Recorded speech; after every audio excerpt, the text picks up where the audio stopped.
पति के अपमान से दुखी होकर सती का योगा अग्नि में जाना दक्ष यज्ञ विध्वंस।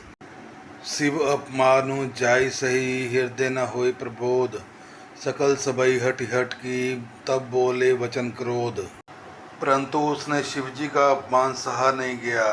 उससे उनके हृदय में कुछ भी प्रबोध नहीं हुआ। तब वे सारी सभा को हठ पूर्वक डांट कर क्रोध से भरे वचन बोली। सुनो सभासद सकल मुनिंदा, कही सुनी जिन शंकर निंदा।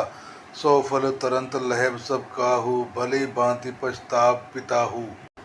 हे सभासदों और सब मुनीश्वरों, सुनो, जिन लोगों ने जहाँ शिवजी की निंदा की या सुनी है, उन सबको उसका फल तुरंत ही मिलेगा और मेरे पिता दक्ष भी भली भांति पछताएंगे।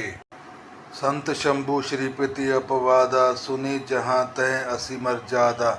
कटियो तासु जीव जोई बसई, श्रवण मुदी ना ता चलिए पराई।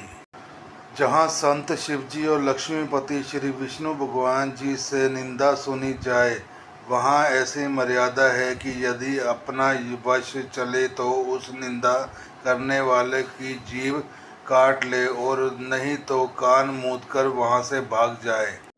जगदात्मा महेश पुरारी, जगत जनक सबके हितकारी। पिता मंदमति निंदते ही, दक्ष शुक्र संभव यह देही। त्रिपुर दैत्य को मारने वाले भगवान महेश्वर संपूर्ण जगत की आत्मा है।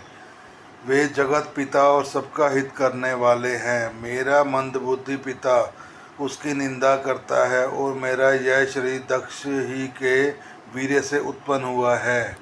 तजयो तुरंत दे तेहि हेतु, ऊर्धरि चंद्रमौलि वृष केतु। अस्कई जोग अग्नि तनुजारा, भयो सकल मख हाहाकारा। इसलिए चंद्रमा को ललाट पर धारण करने वाले वृष केतु शिवजी को हृदय में धारण करके मैं इस शरीर को तुरंत ही त्याग दूंगी। ऐसा कहकर सती जी ने योगा अग्नि में अपना शरीर भस्म कर डाला। सारी यज्ञशाला में हाहाकार मच गया। सती मरनु सुनि शंभुगन, लगे कर मख खीस। यज्ञ विध्वंस विलोकी भृगु, रक्षा कीन मुनीस।